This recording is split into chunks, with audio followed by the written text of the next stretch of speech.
পরবর্তীতে আমি যুব দলের আহ্বায়ক হই। দীর্ঘদিন যাবৎ আমাদের সেন্ট্রাল থেকে 3 জনের একটা কমিটি ছিল, আজকে প্রায় 4 বছর যাবৎ আমরা কোনো ওয়ার্ড কমিটিও করতে পারি নাই। আমরা বর্তমান যে সিচুয়েশন, আমাদের 3 জনের একটা কমিটি, আমরা কোনো কার্যক্রম সেইভাবে পরিচালনা করতে পারি নাই। ছাত্র দলের কমিটিটাও 17 বছর যাবৎ একটানা আমরা প্রেসিডেন্ট ছিলাম, আর আমাদের যে কমিটিটা ছিল আমরা এইভাবেই অতিবাহিত করছি। এতে দীর্ঘদিন আমাদের এখানে কোনো কমিটি ছিল না বলতে কমিটির যে নিয়ম 2 বছর 3 বছর পর পর কমিটি হয়, 2 বছর পর পর যে কমিটি সম্মেলন হওয়ার কথা, এটা না হওয়ার কারণে একটা সেশন জট তৈরি হয়েছে।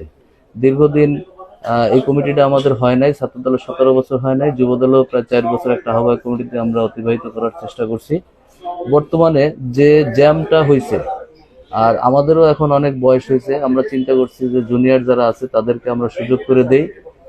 কমিটি ভেঙে গেলে নতুন কমিটি আসবে, জুনিয়ররা এতে প্রাধান্য পাবে। আর আমাদেরও বয়স হয়েছে, আমরা যাতে বিএনপি করতে পারি, আগামীতে বিএনপির রাজনীতির সাথে সম্পৃক্ত হতে পারি।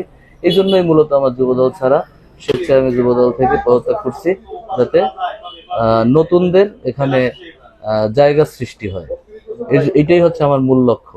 মানুষের একটা ব্যক্তি সত্তা আছে, ব্যক্তিগত চিন্তা আছে, চিন্তা চেতনা নিয়েই তার অবস্থান থেকে সে কাজ করবে। এখন সে ছাড়বে কি ছাড়বে না, এটা সম্পূর্ণ তার ব্যক্তিগত ইচ্ছা এবং তার মতামতের উপরে নির্ভর করে যে সে কি করবে।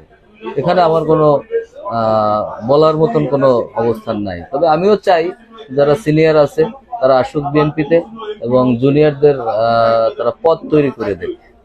হ্যাঁ, এটাই হচ্ছে যে আমার মূল আর কি কথা।